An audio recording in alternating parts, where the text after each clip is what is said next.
They were all lined up in a row. 5 girls, 5 choices, 5 pairs of eyes waiting to be picked.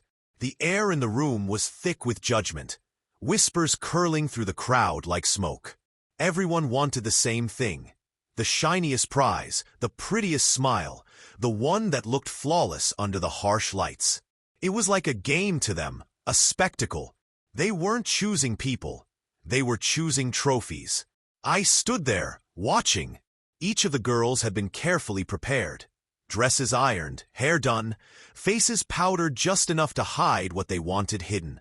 All except one. She stood at the end, quiet, not meeting anyone's eyes. Her hair wasn't smoothed down, her dress didn't fit the way the others did, and her smile, it wasn't really a smile at all. More like an apology for taking up space. That's the one everyone ignored. The ugly one.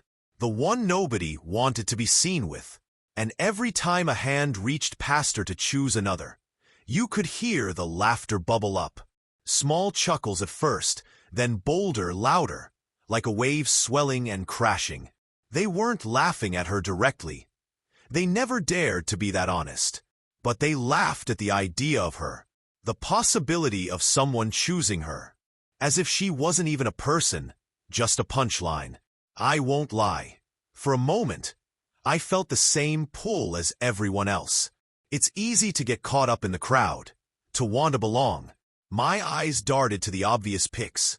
The girl with the perfect hair, the one with the practiced charm, the one whose confidence filled the space before she even spoke. Choosing one of them would have been safe. Predictable. Nobody would have said a word. But then I looked back at her. The one they'd labeled ugly. She was still standing there, shifting her weight nervously.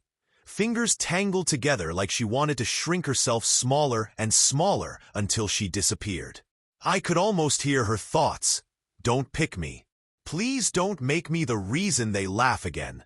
And that's when something cracked in me. Because I didn't see what they saw. I didn't see someone to laugh at. I saw someone fighting a battle the rest of them couldn't even recognize. I saw the strength it takes to stand in a room where you're unwanted and stay anyway. I saw the courage it takes to show up, even when you know you'll be overlooked. That's not ugliness. That's a quiet kind of bravery. So I stepped forward. I walked past the whispers, past the smirks, past the unspoken rules. My hand reached out for hers. The laughter grew louder, like a storm mocking me, testing me. Why her? Someone asked, half joking, half genuinely confused. I didn't bother to answer. My hand found hers, and for a second she froze. Her eyes lifted, wide and startled, as if she couldn't believe I meant it. When her hand finally closed around mine, I felt it, small, trembling, but real. And in that instant, the laughter around us dulled, as though the world didn't matter anymore. All I could feel was her grip, hesitant but desperate, like someone hanging on to the edge of a cliff. She didn't know it yet, but I wasn't going to let go. They laughed because they thought I had lowered my standards. They laughed because they couldn't understand why I'd step away from the crowd's approval. But that laughter only revealed them. How shallow their eyes had become. How much they needed the surface to tell them what was valuable. I chose her. Not because I wanted to be different for the sake of it. Not because I wanted to make a statement. I chose her because, deep down, something told me she was more than they could see. That maybe her silence held stories no one else had cared enough to ask. That maybe her awkwardness came from carrying more weight than anyone realized. And maybe, just maybe, her so-called ugliness was only the mask life had forced her to wear. As we stood together, the moment stretched. She glanced around at the others, her face still shadowed by doubt. I could feel the question in her. Why me? And my only answer, the only truth I had, was simple. Because I see you. The laughter carried on behind us, but it didn't sting anymore. If anything, it made me more certain. There are times in life when you realize you have a choice. You can follow the crowd, or you can follow your gut. You can chase what looks perfect, or you can choose what feels true. That day, surrounded by sneers and smirks, I made my choice. I chose the girl everyone laughed at, the one nobody wanted, the one who didn't believe in herself. They called her ugly. They thought I was a fool. But deep down, I already knew she was going to prove them wrong. And honestly, I was ready to stand beside her, no matter how loud the laughter got. Because sometimes the ugliest flower in the garden is the only one strong enough to grow through the cracks in the concrete. At first, even she didn't believe it. When I took her hand and stood by her side, she tried to pull back, whispering that I didn't have to, that she knew what people thought. Her voice cracked with the kind of apology you should never have to make for existing. I squeezed tighter, not letting go, because I had already made the choice. Not out of pity, not out of rebellion, but because something inside me said this was where I was supposed to be. The days after that moment were not easy. The laughter didn't end. If anything, it sharpened. People stared, whispered, shook their heads. I could feel their judgment trailing us like shadows. They thought I was throwing my chance away. They thought I was blind. What they couldn't see was how, little by little, she began to lift her head. It started with her voice. At first, it was quiet, barely above a whisper. She'd say thank you when I held a door, or laugh nervously at something I said. But then one evening, sitting on the worn steps outside, she told me a story from her childhood. How she used to love painting, how she'd spend hours with a brush, creating skies brighter than the ones above her. And for the first time, she didn't look down when she spoke.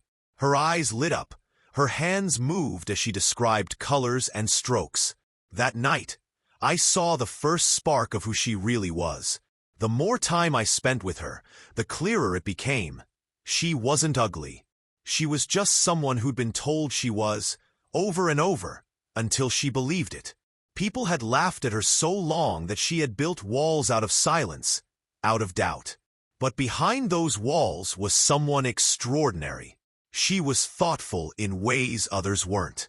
She remembered details most people forgot. The way a person liked their tea, the way someone's voice softened when they spoke about home. She carried those details carefully, like treasures, and when you least expected it, she'd hand them back to you in the form of kindness. She wasn't quick to smile, but when she did, it wasn't practiced or polished. It was raw, a little crooked, completely unguarded. And because it was rare, it mattered more. I found myself working for that smile, chasing it like sunlight through clouds. And when it came, it warmed me in a way that perfect hair or flawless skin never could. She was stronger than anyone realized. The very things they mocked her for had forged resilience. Every laugh she'd endured, every time she'd been overlooked, every whisper that told her she wasn't enough, it had all built a quiet endurance. She didn't crumble under the weight of judgment. She carried it until she learned to set it down. And when she did, what remained was someone unshakable. The others, the so-called beautiful ones, were admired for their appearance, but many of them hid their cracks behind that beauty. She, on the other hand, wore her scars openly. They weren't marks of shame. They were proof that she had lived, survived, endured. In a world obsessed with appearances, she was real. And being real, that's rarer than anyone admits. Over time, people's laughter softened. They saw the way she treated others, the way her presence calmed a room. They saw how her awkwardness turned into wit, how her shyness bloomed into a quiet confidence. They started to wonder what I had seen that they had missed. Some even tried to get close to her, curious about the warmth she carried. But I knew the truth. She had always been this way. They just hadn't looked deep enough. That's why she was special. Because beauty fades, charm wears thin. But kindness, resilience, the courage to show up in a world that tells you not to, that lasts. She was special because she didn't need to be chosen to prove her worth. She was already enough. She just needed someone to remind her. When I first took her hand, everyone laughed. They thought it was a joke, a mistake, a waste. Now, when they see her, they don't laugh anymore. Some of them look guilty. Some of them look envious. Because while they chased the obvious, I found the hidden. While they wanted perfection, I found depth. And me? I don't feel like I did something noble. I don't feel like a hero. I just feel lucky. Lucky that I didn't let their laughter drown out my instinct. Lucky that I chose the hand that trembled, the eyes that avoided mine, the heart that had been told it wasn't enough. Because in choosing her, I didn't just find someone special. I found a mirror.